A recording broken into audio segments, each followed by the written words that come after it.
Glad to be here. So we'll do it again because everyone, hey, Stephen Crowder. Hey, thank you, buddy.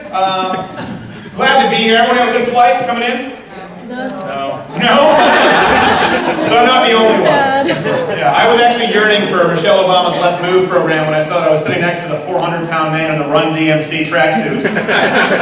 Couldn't put down the armrest. At a certain point it's inappropriate. I don't want to smell your crevices over on my side, your folds. I don't know if you guys have that. You sit there. Nowadays you have to have 2 seats in a plane, and this guy was sitting next to, it was very uncomfortable. He was on my space, and he let out that kind of, like his heart was working too hard, that so it's like the fat guy raptor yell, like, people, the fat guys going from the back of the plane, like,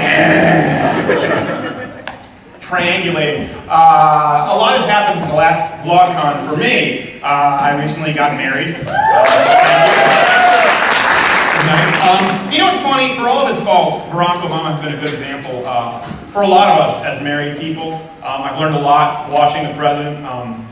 First and foremost from Barack Obama as a married man, I've now learned to apologize for everything. I also learned the art of diplomacy and bipartisanship. A good example is I prefer to sleep in the room that is cool. My wife, that's where he made it. Don't sleep with my mom, what? That's weird, right? Unless I prefer to sleep in the room cold. My wife prefers it warm, and so we sit across from each other at the table and discuss the possibilities and how we can come to the middle of the table. And I like to keep it warm, you like to keep it cold, maybe we can find somewhere in the middle. And next night I find myself wailing uncontrollably in heat. So it's a good art of compromise. But I do want to talk about a couple of things here. It's tough to come up because I know all you folks, and shtick is not really exactly something that works here. But I want to say that, especially as a newly married person, and having been punched in the face repeatedly on national television, thank you. I can pay it forward then. That I've had a newfound appreciation for everyone here. And I really say that from the bottom of my heart. And a big reason I think I admire people here, and I know a lot of folks have been demoralized after the last election and the last BLOGCON was before it, is because of fear. And it's something that I've encountered a lot over the last year. Fear. I think as bloggers we have a lot of it. We always heard this term referred to, Andrew Breitbart he was fearless. And that's really stupid. Andrew Breitbart was really brave. And I see a lot of that in everybody here, because you have to deal with fear on a daily basis. A lot of you folks either work other jobs, you're trying to get by on blogging and doing online content, you're afraid of if you're going to get the right story, you're afraid of if your sources are okay, afraid if someone's going to come after you or your wife, as I had to deal with, they're afraid of where your next paycheck's going to come from. And you have a lot of people who come back at you with rhetoric, and it's false. A good friend of mine talked about this, Chael, told me. He said, listen, you're going to have people who say, man, you're awesome, you're fearless, which is a lie. And failure's not an option. And I think that bloggers, because of the way you work, because of the volatile industry, you understand that's a lie. Failure is always an option. Matter of fact, it's the most readily available option. And the fact that you folks are all here shows that you chose not to. You chose not to let fear consume you. You chose to break stories like Benghazi and Gaza. Now, by the way, I want to give a round of applause for everyone here who was involved in that. Give yourself a round of applause for Gaza and Benghazi. And to give you an example, I've been at 3 BLOGCONs. I've been with Fox News now for 4 years. So I actually went to BLOGCON after Fox News. I didn't start as a blogger. I started out as a comedian, and I kind of got pulled into this. And it's so funny because I had been on Fox News doing a national television talking head circuit. And then when I got to the first BLOGCON, I thought, wow, this is awesome. I've arrived. And you have some people, not many, but you have some people who see the blogosphere as a springboard. They want to use it, and they think I've arrived once they get on national news. I've arrived once they get on Fox News or CNN. And they couldn't be more wrong. They have it backwards. You folks are the ones who generate the news cycles. I've been on Fox News where they have their talking points from blogs here in this room. And the thing is, you folks, you do it in a different sphere online. And so I know a lot of times people are like, hey, I'm a reporter. Oh, what do you do? Online. And you feel like you don't get the respect you deserve. But another analogy I'm going to use for my friend is, the reason I believe that honestly cable news is going to cease to exist, and despite this last election, you folks are going to be the main influencers and movers and shakers, is that there's a famous story of a sports team. Coach comes in. He lays a 2x4 on the floor. Again, this is not original. I'm parroting. This is an old thing. You've probably heard this before. For those who haven't, it was very inspiring to me. Puts this 2x4 on the floor.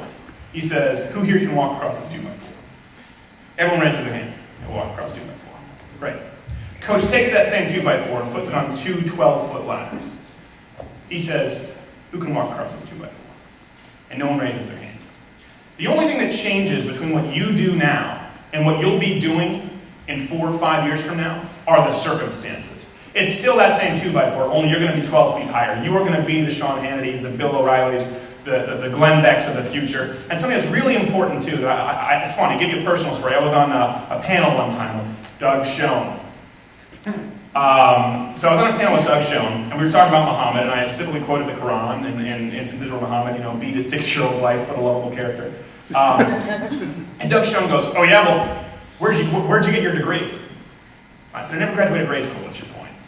And that's because people in old media are so concerned about your credentials, where you went to school, who you know. And it's really important, I think, for people to know here that everyone in this room is your superior in some way. And you're their superior in some way. People have to talk about intellectualism, or where'd you go to college? No one cares if you graduated Harvard summa cum laude before you were 20, or you went to Michigan Law School. Nobody cares. You know what? Intellect, I think we should place a lot more emphasis on insight. And I have gained insight from literally, probably every single person in this room in some capacity. Good example is Thomas LeDuc, who's on his phone right now.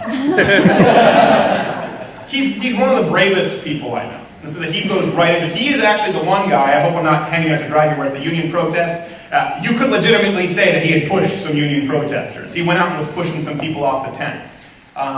Eric Soderstrom, a lot of people don't know this. He's your superior in the way that he's probably the most kind-hearted man I've ever met in my life. Chris Lash is a superior in the music. The guy knows everything about music. Brandon Morse in being able to do an awesome faux hawk. No one can top this. Except for Ryan Seacrest, so you're in good company. But at the end of the day, everyone here is someone's superior in some way, and you can gain insight from everyone here. I've gained more insight from literally the toothless mechanic who came to fix my old Ford Taurus than I have from Bill O'Reilly.